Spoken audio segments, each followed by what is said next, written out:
Assalamualaikum warahmatullahi wabarakatuh. Apa kabar semuanya? Sehat?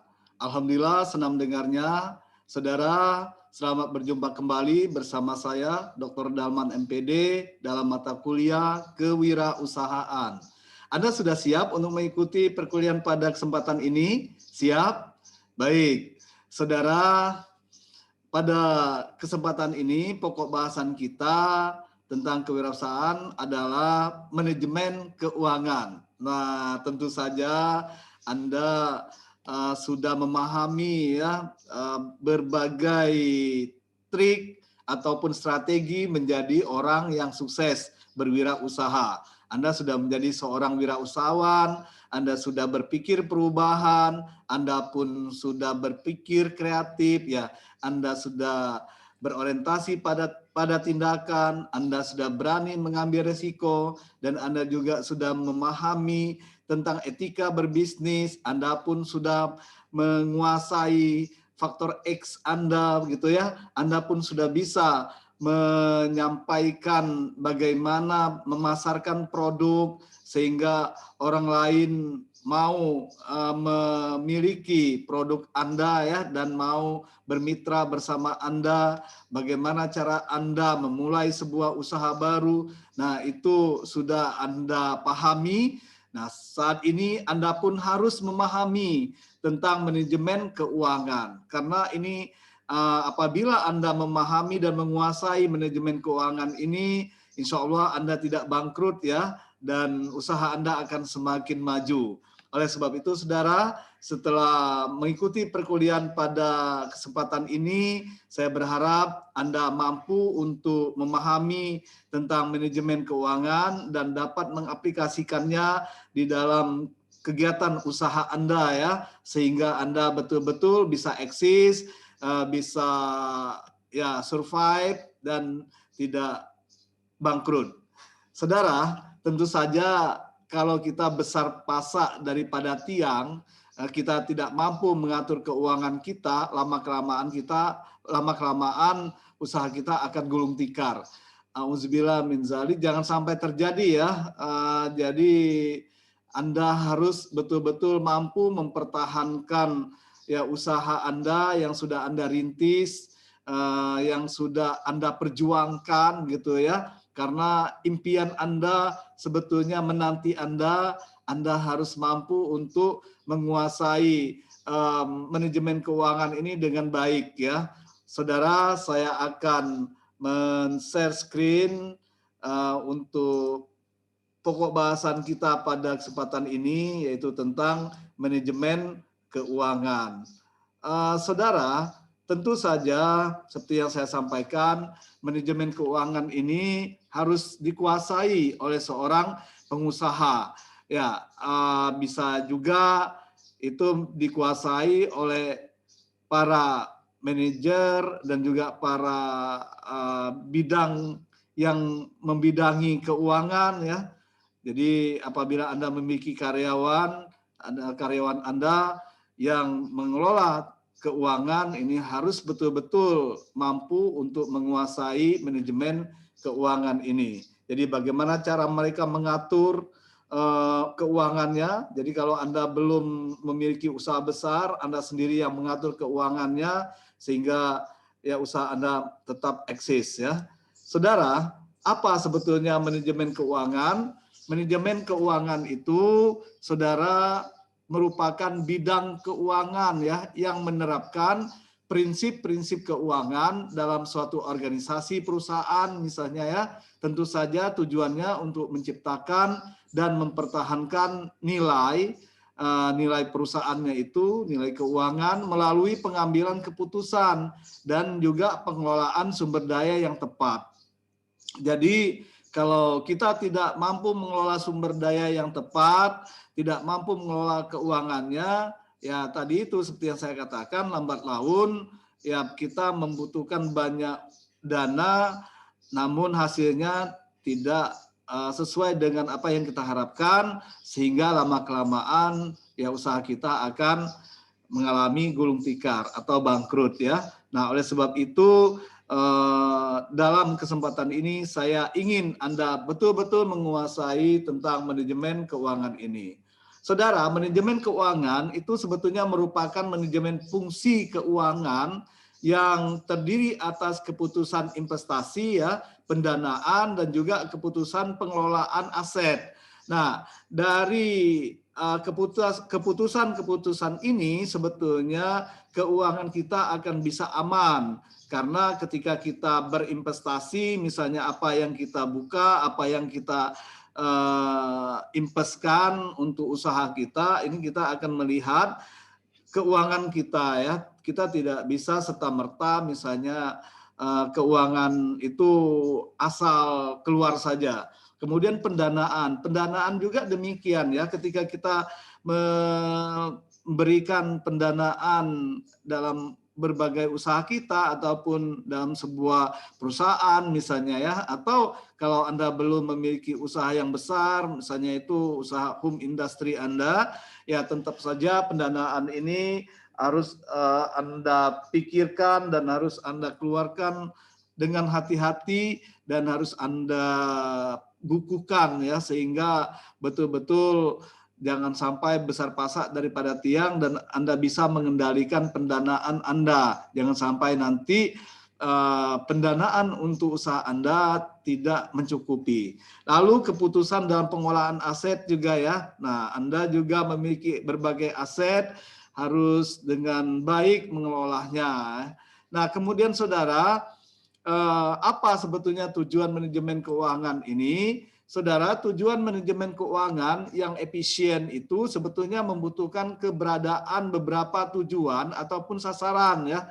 Nah, mengapa? Karena penilaian untuk apakah suatu keputusan keuangan efisiensi atau tidak itu sebetulnya harus berdasarkan pada beberapa standar tertentu. Nah, jadi saudara, kita itu memang perlu untuk mengefisiensi keuangan kita, ya, apalagi keuangan kita misalnya terbatas, maka kita butuh standar tertentu untuk pengolahannya. Jadi kita buat SOP-nya untuk apa saja misal keuangan ini, kemudian mana yang tidak perlu kita keluarkan, mana yang perlu kita keluarkan, kemudian kita juga bisa memenuhinya melalui skala prioritas misalnya, ya. Yang belum begitu penting tidak perlu dibelanjakan dulu, yang sangat urgent itu yang perlu Anda dahulukan.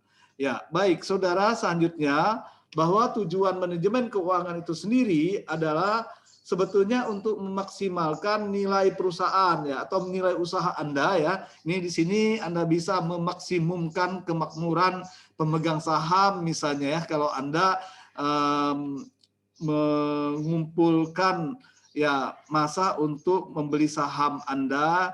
Jadi Anda harus membagikan rezeki Anda ataupun hasil usaha Anda kepada pemegang saham. Nah, ini berarti Anda harus mampu memaksimumkan kemakmuran pemegang saham tersebut, yang tentu saja ini diukur dari harga saham perusahaan ataupun saham yang Anda jual tadi, ya. Nah, kemudian semakin besar berarti kepemilikan sahamnya, maka keuntungan juga kan akan semakin besar. Jadi adil, ya. Kalau kecil, ya pemilik sahamnya ya kecil juga memperoleh hasilnya, ya.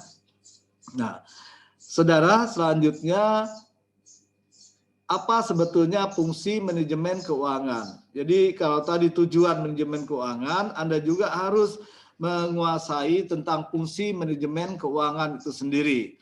Saudara, yang pertama kita akan melihat keputusan investasi, ya. Jadi di dalam fungsi manajemen keuangan itu ada keputusan investasi. Nah, keputusan investasi ini merupakan keputusan terhadap aktiva kita, ya, apa yang akan dikelola oleh perusahaan tersebut atau oleh, ya, usaha Anda tersebut. Jadi Anda sudah bisa berlatih meskipun masih sifatnya home industry, belum perusahaan, maksudnya belum perusahaan besar, hanya Anda baru kelola sendiri, tapi Anda juga harus mulai untuk membiasakan diri menggunakan manajemen keuangan, ya. Jadi yang pertama fungsi fungsinya adalah untuk keputusan investasi. Nah, jadi saudara, keputusan investasi ini sebetulnya merupakan keputusan yang paling penting ya, karena keputusan investasi ini sebetulnya sangat berpengaruh itu secara langsung terhadap besarnya laba investasi yang kita miliki dan juga aliran kas perusahaan itu untuk waktu-waktu yang akan datang misalnya ya. Nah, ini kan sangat itu ya, sangat krusial. Jadi saudara, apabila kita melakukan investasi itu harus kita pikirkan betul ke depannya apakah prospek atau tidak. Jangan sampai nanti ketika dananya kita investasi dalam satu tempat atau satu usaha sehingga nanti kalau usaha itu ya diambang kerugian karena kita tidak tahu ya, tetapi kita harus berani mengambil risiko. Ya kita nanti yang dikhawatirkan ya, keuangan kita bisa menipis dan kita tidak bisa menjalankan usaha utama lagi misalnya atau usaha yang lainnya. Nah, oleh sebab itu saudara harus betul-betul memiliki keputusan investasi yang baik itu. Ini bukan keputusan ya, keputusan. Ya, kemudian saudara, yang kedua itu adalah keputusan pendanaan. Saudara, kalau tadi Anda sudah memahami tentang keputusan investasi, berarti Anda pun di dalam manajemen keuangan ini Anda harus memahami tentang keputusan pendanaan. Nah, keputusan pendanaan itu sebetulnya menyangkut tentang sumber-sumber dana yang berada di sisi Aktipa ya. Ya, nah ini jadi apa yang Anda produksikan, apa yang Anda keluarkan untuk ya meningkatkan penghasilan usaha Anda, maka keputusan pendanaan ini harus Anda perhatikan dan harus Anda ya lakukan dengan baik ya, dengan bijak. Nah, ini ada beberapa hal mengenai keputusan pendanaan, yaitu ini keputusan mengenai penetapan sumber dana ya yang diperlukan tentu saja untuk membiayai investasi yang Anda putuskan tadi bahwa Anda mau berinvestasi, berarti Anda harus mampu menetapkan sumber dananya yang tentu saja diperlukan. Apakah misalnya 50%, 40%, atau 20% dari dana yang Anda miliki, ataupun lebih. Kemudian saudara, dan juga Anda bisa melakukan penetapan tentang perimbangan pembelanjaan yang terbaik ya, atau bisa jadi juga yang sering kita sebut dengan struktur modal yang optimum. Saudara, jadi ketika Anda membelanjakan dana tersebut, uang tersebut, ya Anda harus mempertimbangkan pembelanjaan tersebut dengan baik ya. Jadi perimbangan pembelanjaan ini tentunya akan kita lihat keefisiensinya dan juga keefektivitasannya ya, sehingga nanti betul-betul mengenai sasaran dan usaha Anda akan bisa bangkit dan lebih maju. Kemudian saudara, yang berikutnya adalah manajemen keuangan ini memiliki fungsi tentang keputusan pengelolaan Aktipa. Jadi fungsi manajemen keuangan dalam hal keputusan pengelolaan Aktipa ini, saudara, ini berkaitan dengan manajer keuangannya. Jadi manajer keuangan itu harus bersama dengan manajer-manajer lainnya di perusahaan itu harus bertanggung jawab penuh terhadap berbagai tingkatan dari aset-aset yang ada. Nah, jadi harus ada kerjasama yang solid antara manajer keuangan dengan manajer-manajer lainnya yang mungkin setiap bidang usaha itu ada manajernya ya. Nah, tanggung jawab tersebut sebetulnya sangat menuntut manajer keuangan tersebut lebih memperhatikan pengelolaan Aktipa lancar daripada Aktipa tetap. Karena Aktipa lancar ini sebetulnya banyak sekali ya kebutuhan-kebutuhan yang perlu dilakukan, perlu dikeluarkan misalnya itu, namun termasuk juga ya dari penghasilan tersebut. Kalau Aktipa tetap kan seperti rumah, mobil, tanah itu kan memang bisa kita ini kendalikan ya. Tetapi kalau Atipa lancar ini, saudara, yang harus betul-betul kita kelola dengan baik dan bisa kita kendalikan dengan baik. Oleh sebab itu manajer keuangan yang konservatif ini sebetulnya ia akan mengalokasikan dananya itu sesuai dengan jangka waktu aset yang didanainya. Jadi kalau ya pengelolaan alokasi yang baik, ya pengelolaan keuangan untuk mengalokasikan dana tersebut, ya kita akan melihat ada jangka waktunya ya, jangka pendek, jangka menengah, jangka panjang. Sehingga nanti aset yang didanai itu betul-betul bisa memberikan ya kontribusi ataupun penghasilan yang membanggakan begitu bagi perusahaan tersebut atau bagi usaha Anda tersebut ya. Nah, saudara, tugas Anda sebetulnya ini ya, Anda sebetulnya bisa saja membuat ya proforma yang neraca ini dari bisnis yang Anda jalankan ya, nanti kemudian Anda bisa menghitung modal kerja yang Anda butuhkan dan juga berapa tingkat keuntungan dari investasi modal tersebut ya.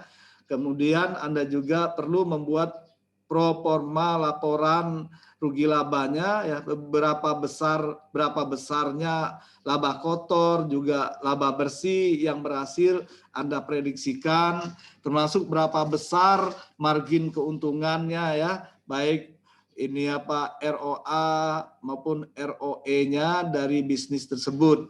Nah, kemudian bagaimana sebetulnya kemampuan pembayaran utang yang mungkin Anda miliki ya, dan juga bagaimana efektivitas Anda dalam mengelolakan aset yang Anda miliki, termasuk bagaimana pula likuiditas bisnis Anda tersebut. Nah, oleh sebab itu di dalam manajemen keuangan Anda perlu sekali membuat neraca ya, neraca ini neraca per bulan misalnya itu ada aktifanya, ada pasifanya ya. Nah, di aktiva ini tentunya kas Anda piutang ya, sediaan, kemudian peralatan kendaraan ya.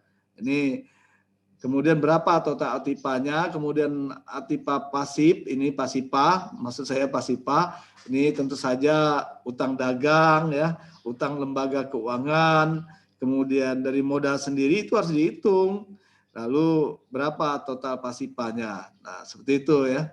Kemudian ya modal kerja dan tingkat keuntungan dari modal yang Anda investasikan juga itu perlu Anda ya perhatikan dan pikirkan sebagai seorang pengelola keuangan. Manajemen keuangan ini memang tentu saja ya modal kerja itu sama dengan aset lancar ya terkait operasional.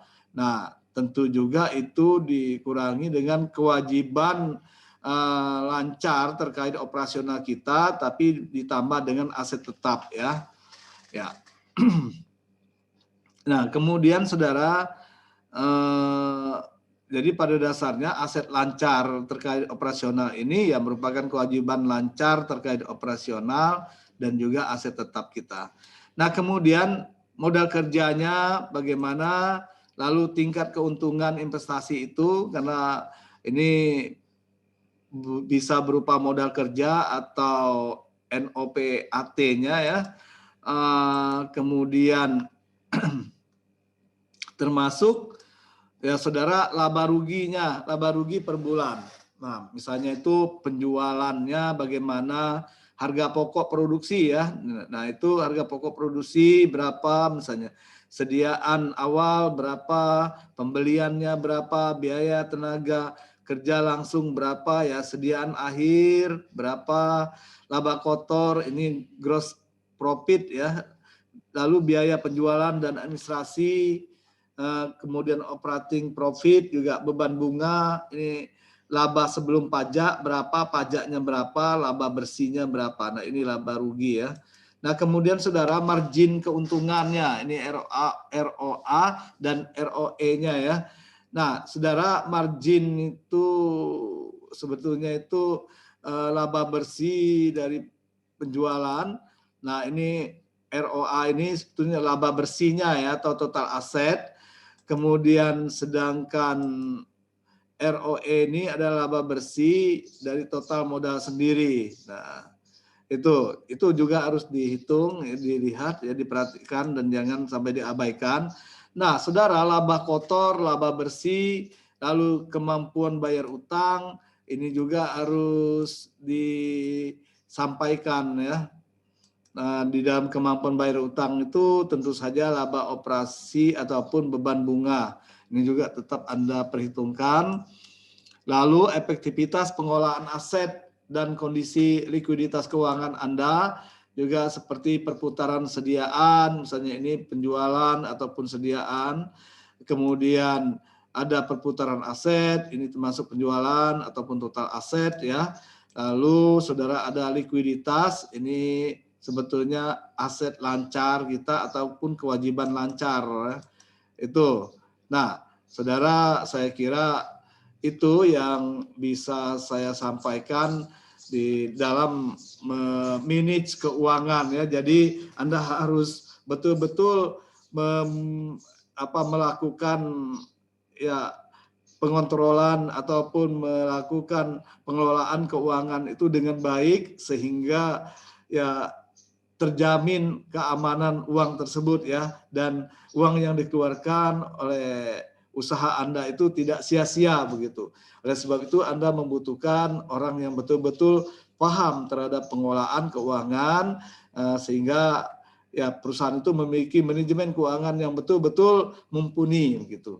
Baik saudara, untuk selanjutnya saya sangat berharap pada Anda untuk mempelajari ya bahan-bahan ataupun materi yang berhubungan dengan pokok bahasan kita pada kesempatan ini, yaitu tentang manajemen keuangan. Silakan saja Anda dapatkan bahan-bahannya, bisa melalui buku-buku, bisa melalui internet, Mbah Google ya. Nah, itu banyak sekali yang bisa Anda pelajari di sana. Saya yakin Anda bisa ya, dan jangan khawatir saudara, kalau kita sungguh-sungguh belajarnya insya Allah kita pasti berhasil. Ya saudara, selamat melaksanakan berbagai upaya bisnis Anda ya.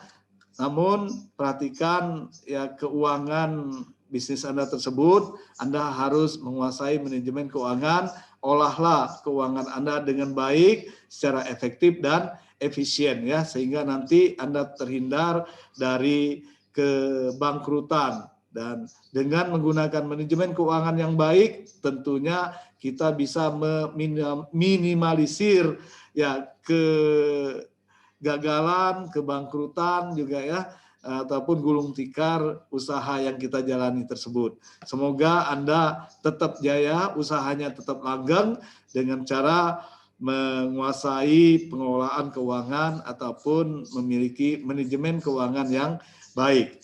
Saudara, demikian, terima kasih atas perhatian Anda. Namun sebelum saya tutup, silakan saja Anda pahami ya berkali-kali apa yang kita bahas pada kesempatan ini, dan Anda mohon kiranya membuat rangkuman terhadap pokok bahasan kita, kemudian rangkumannya bisa Anda kirim ke email saya, yaitu dalman.bangka@gmail.com, atau Anda juga bisa membuat tugasnya langsung di Spada UML ya. Itu di bagian tugas Anda bisa membuat langsung tugas tersebut di Spada UML, dan Anda juga bisa mengikuti video pembelajaran yang sama seperti saat ini ya di spada.uml.ac.id. Cara masuk melalui siakat.uml.ac.id untuk username dan passwordnya itu menggunakan NPM Anda sendiri. Baik saudara, saya kira demikian. Terima kasih atas perhatian Anda. Sampai jumpa perkuliahan berikutnya. Yakinlah Anda pasti bisa. Terima kasih. Wassalamualaikum warahmatullahi wabarakatuh.